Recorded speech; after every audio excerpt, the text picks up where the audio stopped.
嚟到潮濕嘅春天，你就係咁打乞嗤咧，以為係花粉症？未必啊，禍根可能係喺你屋企。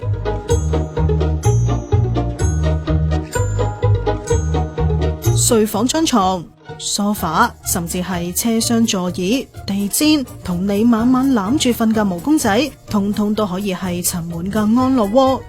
皮膚嘅皮屑啊，或者床單嗰啲毛粒啊，或者係有啲花粉啊，嗰啲撈搞嘢就整咗粒塵啦。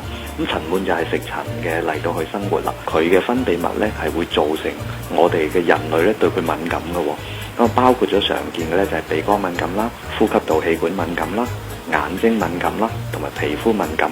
咁所以咧話，譬如哮喘啊、鼻敏感啊、小朋友啊、大人嗰啲咧，都係同塵蟎有關嘅。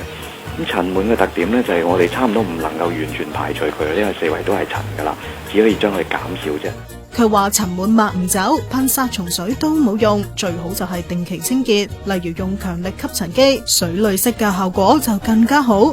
每星期都應該換晒全套嘅床單被鋪，仲要用高過50度嘅熱水嚟清洗。塵蟎最中意係濕嘅環境，天氣好可以曬被，潮濕嗰幾日抽濕都有用噶。